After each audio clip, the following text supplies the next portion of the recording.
নমঃ পার্বতী পতে হর হর মহাদেব।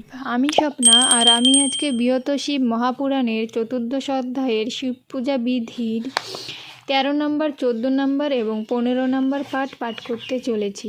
তো তোমরা সকলে চলে এসো বৃহৎ শিব মহাপুরাণের মধুর বাণী শ্রবণ করতে। শ্লোকটি হলো: বিশ্বেশ্বর পরদেব জহসি সহসি নমস্ততে বরতাম মহাদেব দেবদেবম মহেশ্বরম। শ্লোকটির মানে আজকে 13 নম্বর পাঠ করব।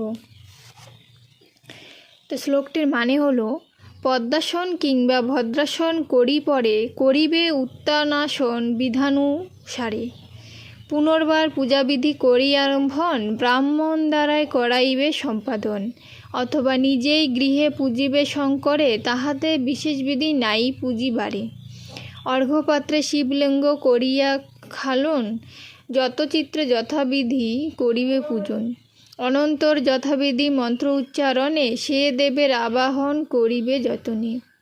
সর্বোত্তম সেই দেব উমার সহিত কৈলাস পর্বতে সদা রণ অধিষ্ঠিত। নির্গুণ হইয়া যিনি সগুণ নিশ্চয়, আর যেই দেব সদা অনিবার্য হয়। যাহার 5টি মুখ 10 মহাভুজ, 15 নেত্র যার, যিনি 20 ধবস। কর্পূরের ন্যায় শুভ্র যাহার বরণ, দিব্য মূর্তি কপর্দ ধরেন যেইজন। যাহার মস্তকে অর্ধচন্দ্র অধিষ্ঠিত, যে দেবের অঙ্গেতে ভুজঙ্গ বিরাজিত। পিনাক ডমরু যার হস্তেতে ধারণ, গরল ভুখিয়া যিনি নীলকণ্ঠ হন। বোম বোম জয় জয় শব্দ উচ্চারিয়া, যার ভক্তগণ তারে পূজে হিষ্ট হইয়া। যে পুরুষে দেববৃন্দ পূজে বারবার, যে জন দুঃখসহ তেজ পুঞ্জের আধার। প্রফুল্ল কমলবদ যাহার বদন, সকল জীবের হন শরণ্য যেজন।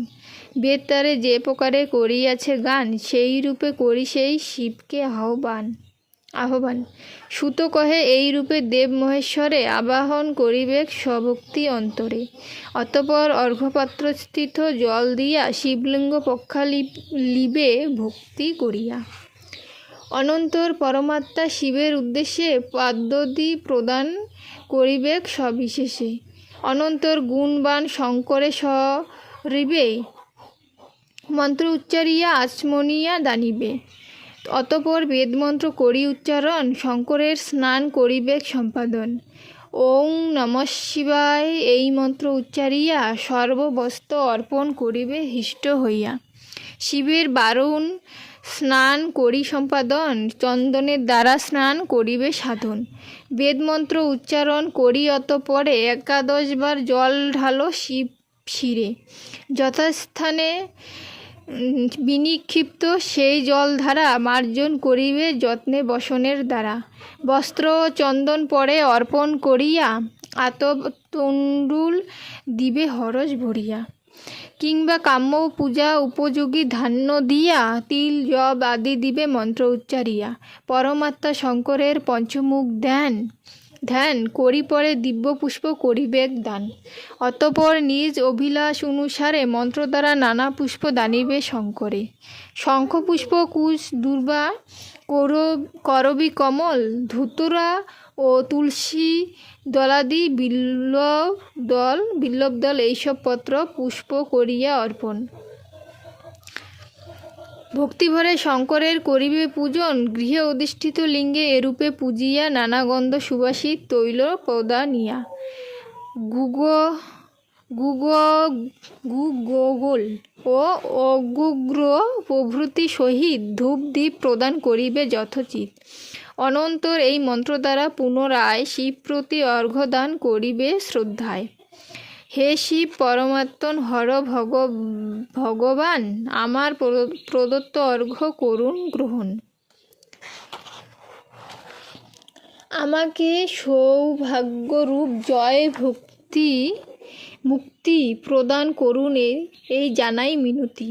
অনন্তর পরমাত্মা হর মহেশ্বরে বিবিধ নৈবেদ্য দান করিবে সাদরে। অনন্তর সেই পরমাত্মার সেবক হরের উদ্দেশ্যে করিবে আরাত্রিক।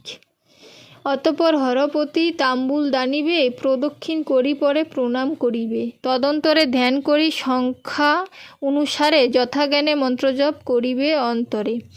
অনন্তর যেই মন্ত্রে দিবে পুষ্পাঞ্জলি, তাহা সবাকার কাছে যথাযথ বলি। হে শঙ্কর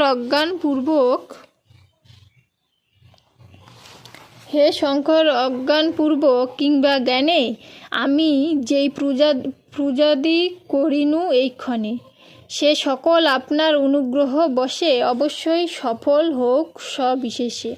হে মহেশ কৃপানিধে আপনার আমি, মোর প্রাণ রক্ষাকারী জগতের স্বামী।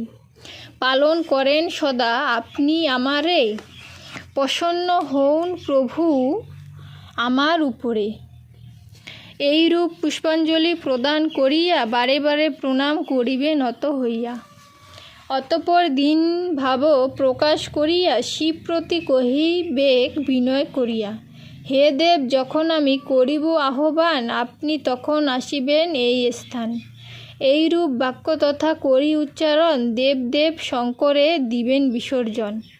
শঙ্করের পূজাবিধি করিয়া শ্রবণ, ঋষিগণ হইলেন আনন্দিত মন। অতঃপর জিজ্ঞাসা করেন সুত প্রতি, আপনি ব্যাসের শিষ্য হন মহামতি। এক প্রশ্ন জিজ্ঞাসা করিব এইক্ষণে, কোন উপায়ে পূজিলে পঞ্চাননে। আজকে বৃহৎ শিবপুরাণের 14দশ অধ্যায়ের 13 নম্বর, 14 নম্বর এবং 15 নম্বর পাঠ এখানেই সমাপ্ত করছি। আর 2 দিন পাঠ করলে 14দশ অধ্যায় সমাপ্ত হয়ে যাবে। তো তোমরা সকলে পাশে থেকো এবং বৃহৎ শিব মহাপুরাণের এই মধুর বাণী শ্রবণ করো এবং পারলে বৃহৎ শিব মহাপুরাণ পাঠ করার চেষ্টা করো। এখানে বাবা মহাদেব, মাতা পার্বতীর এবং তোমার সকল দেবদেবীদের কথা উল্লেখিত আছে। এবং আমরা ভগবান সম্পর্কে অনেক কিছু জানি না এবং আমি নিজেও জানি না। যখন থেকে আমি এই বৃহৎ শিব মহাপুরাণ এবং শ্রীমদ্ ভগবদ্গীতা পাঠ করি, তখন থেকে আমি ভগবান সম্পর্কে অনেক কিছু জানতে পারি। আমাদের অনেক ভুল ধারণা ছিল এবং আমরা অনেক ভুল কাজও করেছিলাম, যেগুলো আমরা শুধরাতে পারবো একমাত্র হচ্ছে এই ভগবানের শিবপুরাণ এবং শ্রীমদ্ ভগবদ্গীতা। ভগবান উল্লেখিত যে কোনো বই আমরা পাঠ করলেই একমাত্র আমরা যেসব ভুল করছি সেই ভুলগুলো থেকে আমরা শিক্ষা নিতে পারবো এবং ভগবানের প্রতি আমাদের ভালোবাসা আরও বেড়ে যাবে। তো সকলেই চেষ্টা করবেন এই জড়প্রাকৃতিক পৃথিবীর মায়া ত্যাগ করে ভগবানের শরণাপন্ন হওয়ার এবং ভগবানের নাম জপ করার। আজকে এখানেই সমাপ্ত করছি। সকলে ভালো থাকবেন। ধন্যবাদ।